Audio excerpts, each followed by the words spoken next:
Welcome to a podcast named Tim's YouTube channel. We're a father and son movie review podcast. We're available everywhere podcasts are, so please check us out. I have all of the audio platforms are available on in the description below. And again, if there's an audio platform, we're probably there. We basically discuss movies. It's just that simple. 3 movies each episode, and we just discuss movies. It's not that complicated of a formula.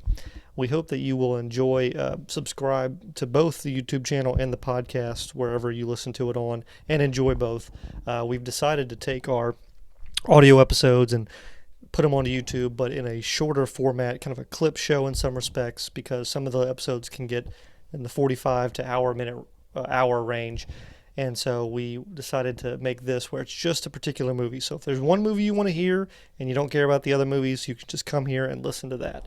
So we hope that you will enjoy this format, and we're going to add more stuff to the YouTube channel as well. We've got some stuff that we're looking into. So from episode 3 of the podcast, which was entitled Cowboys, Nazis, and Salmon Monsters, we hope that you enjoy our thoughts on Humanoids from the Deep, which is going to be today's video discussion.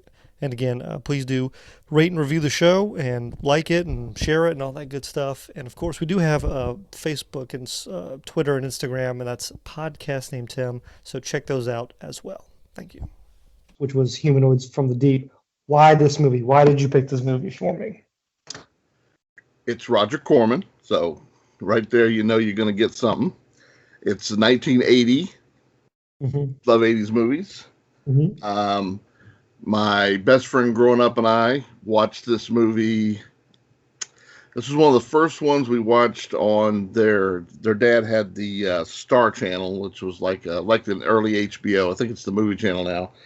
And this movie had plenty of boobs for us to watch when we were teenagers. Mm-hmm. So we like to watch Humanoids from the Deep. Okay. This is not the best suggestion you've made. I will say that. This is probably the worst suggestion you've made.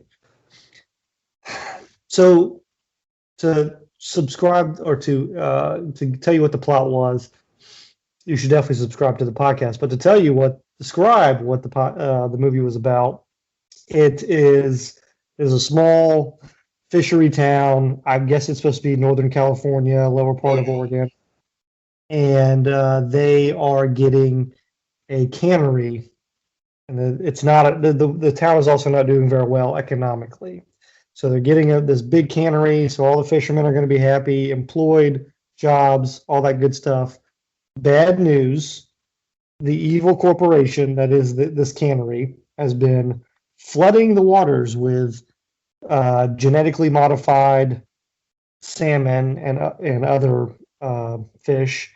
And these genetically modified salmon have mutated into salmon people, basically, who have now decided to kill all the men and rape all the women because they are now part human, and so they need women to procreate with to continue their race. And what about that was negative?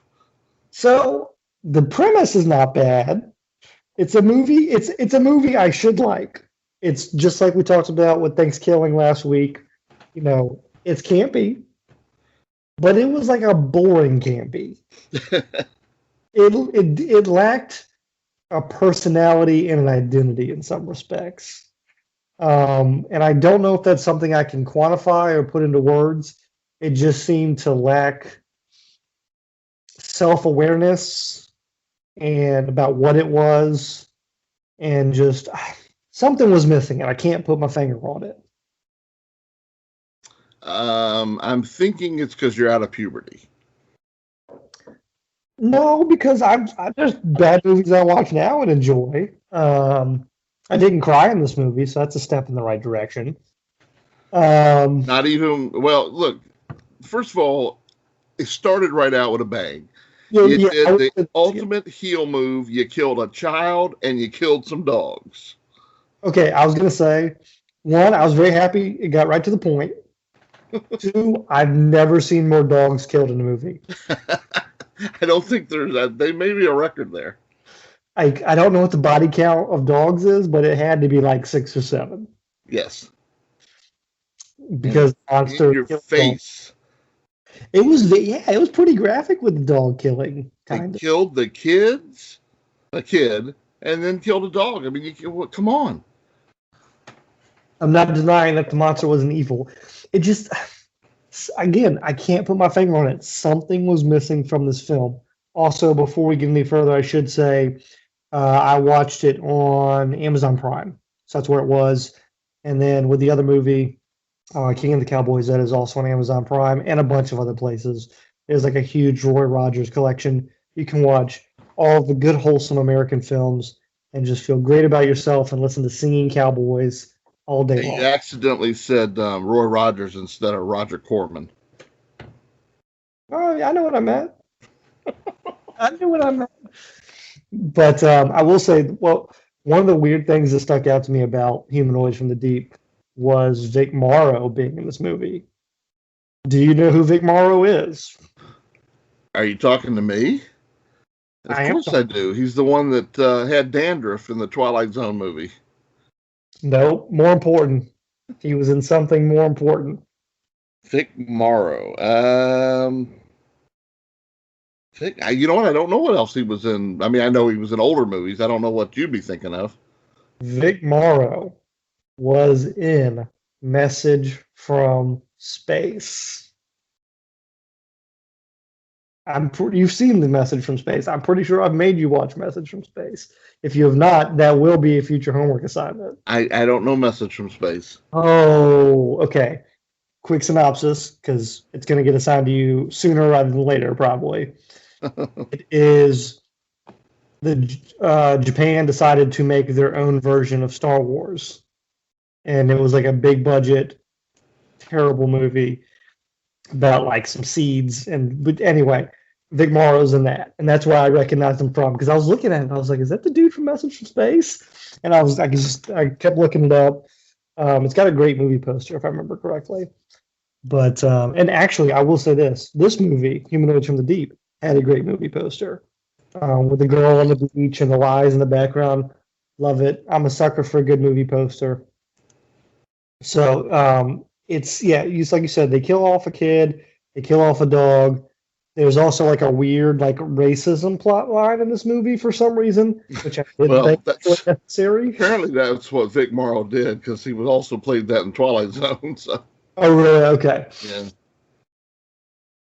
So yeah, Vic Morrow's character is kind of like, he's the guy that's pro cannery, and there's like a big to do about the Indians owned the land, or Native Americans owned the land where this cannery was, and one person from the tribe is basically, I forgot what his name is in the movie, but he's basically like, "Oh, we're gonna fight you in court because it's our land and you shouldn't be taking it."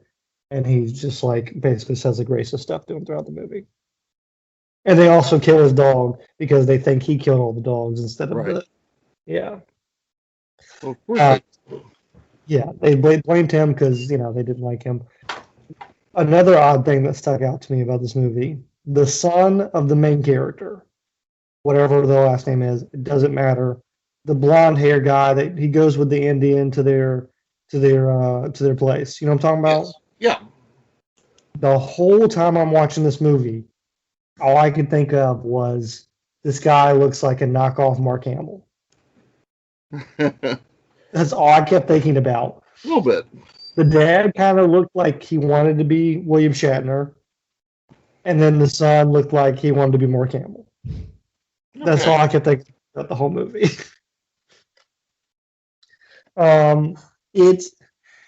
There's a decent amount of deaths. I'll give it that. They're not very creative. I did see in some of the research I looked up, I guess it was kind of weird. There was a female director for this movie. She wanted to make some of the sex scenes with the humanoids and the girls a little bit more tell, or how do you describe that? She didn't even want them in there. She didn't want it in there, but she was trying to do a little bit more innuendo. And it's ridiculous, because this is the same director that directed Candy Striped Nurses. Well, it's ridiculous because that's not what this movie is. Well, it's Roger Corman. You know what you're going to get. Yeah, this is let's be honest. This is a slasher film from the 80s. there's supposed to be sex scenes. Sorry. That's part of the genre. But I guess they went behind her back and recorded it, some of the scenes, and she wasn't Yeah. getting. And there was a whole bunch of hoopla about that. But the worst part about this movie was that, like, the last 20 minutes was just ear piercing noise. Yes. Because so they attack there's a bunch of these salmon monsters. Well, they made you think there was. Yes, there was only 3 actual costumes, but in kayfabe, there was a bunch of them, and they were attacking this carnival that was going on. And so, for literally the last 20 minutes of the movie, it was just people screaming nonstop, like the same track that was like 10 seconds long of people screaming, and then whatever noise they decided to make for these creatures, which was the most ear-piercing chalk, or is it, nails on a chalkboard sound. I could not look at the screen because it was just so much noise, and that really, I mean, I was already bored, but at that point I was just annoyed. Again, there were good deaths. It came early. It got to the point. We didn't beat around the bush.